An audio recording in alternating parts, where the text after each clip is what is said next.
네, 2025년이 시작된 지 이틀이 지났습니다. 새해가 되면 이분의 목소리를 꼭 들어야 됩니다. 자, 그래서 저희가 새벽 시간에 어렵게 모셨는데요. 대신증권 이경민 FICC 리서치부 부장께서 나오셨습니다. 안녕하십니까? 네, 안녕하십니까? 네, 네. 그 1월 6일에 따끈따끈한 리포트가 나오기 전에 저희가 미리 모셔서 그 뷰를 들어볼 수 있을 것 같습니다. 예, 뭐 14년 새해가 밝았는데 새해 복 많이 받으시고요. 예, 자, 실제로 이제 먼저 주신 그 전략들을 중심으로 여쭤보려고 하는데 가장 큰 화두는 이제 트럼프 취임 시일 것이죠. 미국과 이제 우리 증시의 향방은 트럼프 취임 전후에서 어떻게 좀 변화할 것으로 보면 되겠습니까? 일단 그동안 미국 증시는 트럼프 정책에 대한 기대로 많이 올랐고 한국, 중국 증시는 트럼프 리스크에 대한 반영을 굉장히 많이 하면서 눌려 있었던 상황이라고 볼 수 있겠죠.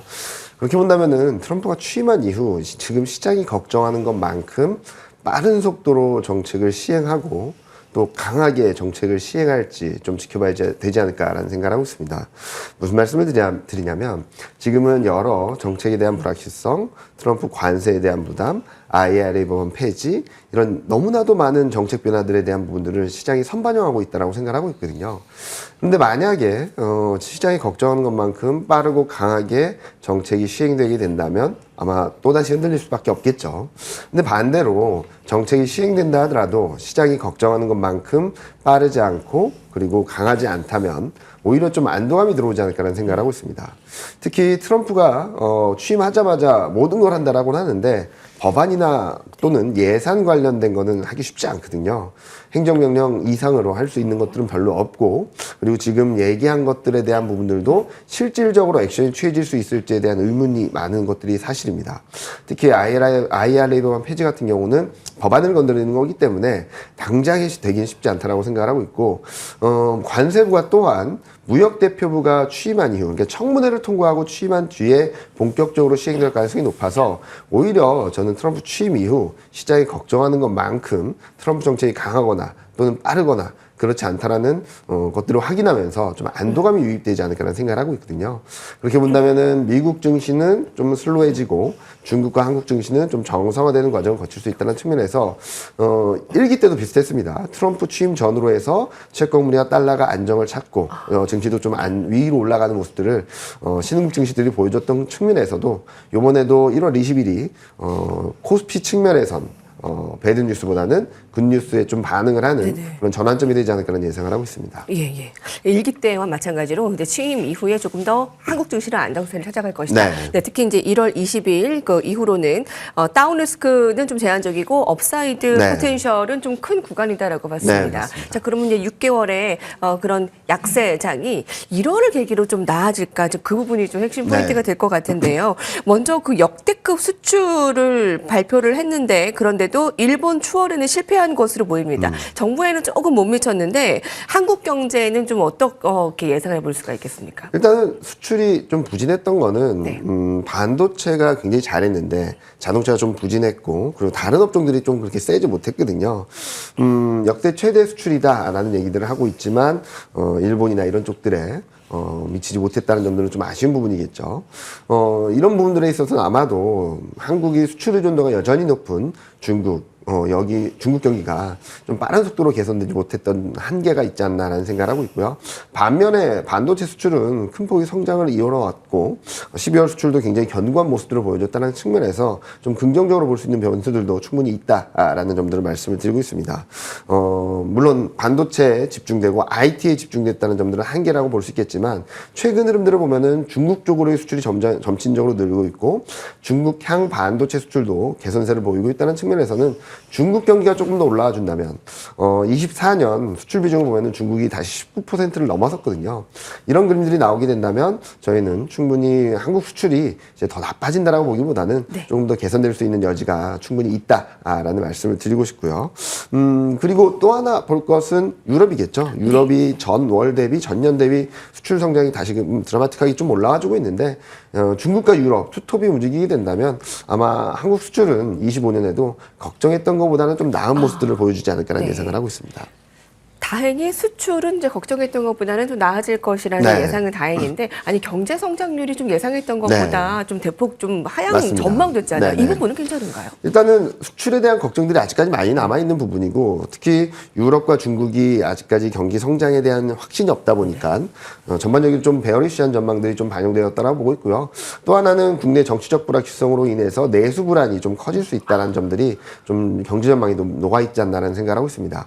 그런데 과거 탄핵 국면을 보면은 탄핵 과정에서는 좀 소비 심리가 좀 위축되었다가도 빠르게 회복되는 모습들을 보여줬거든요. 왜냐면은 이런 위기가 닥치게 된다면은 재정 확대 그리고 금리 인하 같은 통화 정책이라든지 재정 정책을 펼칠 수밖에 없는 환경이 만들어질 네네. 것이고, 또 하나는 새로운 정권에 대한 기대감들이 들어오게 된다면 지금 소비 심리가 좀 위축됐다 하더라도 조금 상반기를 지나면서는 경제 성장이든 그리고 수출이든 중국 유럽 경기든 지금 굉장히 베어리시한 전망을 하고 있는 부분들에 대한 시각들이 조금 더 개선되면서 저희는 GDP 성장을 전망이 좀 상향 조정될 여지가 좀 있다라고 생각하고 있습니다. 아, 그렇군요. 네. 사실 그 경제 성장률에는 지금의 그 내수 불안이 적잖게 네. 좀 영향을 미치는데 참 혼란스럽지 않습니까? 네. 근데 이게 이제 정책이 뭔가도 나오고 네. 그러면 아주 나아질 것이다. 예. 좀 네. 그 부분에 좀 초점을 맞춰야 되겠네요. 네, 8월 달 이후 시장이 코스피가 네. 굉장히 약했거든요. 아, 예. 그 가장 큰 이유는 정책이 없다. 그리고 네네. 유동성 모멘텀이 꺾였다라는, 다른 나라들은 정책이 들어오고 유동성 모멘텀이 오히려 확대되는데 거기에 반대되는 사람들을 코스피 한국만 그렇게 보였거든요. 그러니까요. 이런 네. 부분들이 좀 개선되게 된다면 한국 증시 저평가 매력은 다시금 부각될 수 있다고 생각하고 있습니다. 아, 그렇군요. 네. 예. 자, 1월에 이제 한국 증시가 이제 6개월의 이제 약세를 끊고 네. 이제 반전을 이뤄낼 수 있을까 그 궁금증에는 트럼프의 취임 시 그리고 바로 그것에 맞물려서 실적 시즌이지 네. 않습니까? 네. 삼성전자의 실적을 필두로 어닝 시즌에 본격 돌입을 합니다. 기업 실적 시즌의 본격과 시장 회복에는 어떠한 영향을 미치게 될까요? 일단은 1월 8일 날 삼성전자 4분기 네. 실적 발표가 있죠. 다음 주에, 근데 예. 최근 실적 전망치가 계속적으로 하향 조정되면서 좀 불안한 모습들을 보여주고 있습니다. 저희 쪽에 대신증권에서도 7조대 전망치를 영업이익 전망치를 내놓으면서 전에 예상했던 것보다 좀 하향 조정세를 또 다시금 재개하고 있는 상황인데, 뭐 많이들 이제 실적은 안 좋을 거다라는 걱정을 하고 많이들 눈높이를 낮춰가고 있는 과정이라고 생각합니다. 그런데 12월 수출을 한번 보면요, 앞서 말씀드렸던 잘했다는 것들이 달러 기준으로 보면 전년 대비 작년 대비 6.6% 성장을 했는데 원화 기준으로 보면 12.7%가 올랐거든요. 환율 효과라고도 볼 수 있겠죠. 이런 부분들을 감안해 봤을 때 4분기 실적 시즌은 굉장히 기대가 낮기 때문에 또 다른 긍정적인 변화들이 나타나지 않을까. 무슨 말씀을 드리냐면 실적이 아무리 좋다 하더라도 기대가 크면 실망도 크기 마련입니다. 기대한 것을 크게 뛰어넘는 성과가 안 나온다면 실적이 아무리 좋아도 주가가 세게 못 올라가겠죠. 반대로 생각을 한다면은 실적의 기대가 너무나도 낮아져 있는 상황에서 약간의 예상 상회 소식만으로도 밸류에이션 매력을 재평가 받으면서 좀 반등을 보여줄 수 있다는 측면에서 저희는 이번 4분기 실적 시즌이 많은 분들이 걱정하는 것처럼 쇼크를 내기보다는 우려했던 것보다는 좀 낫네라는 것만으로도 증시가 반등할 수 있는 동력이 되지 않을까라는 예상을 하고 있으니까요.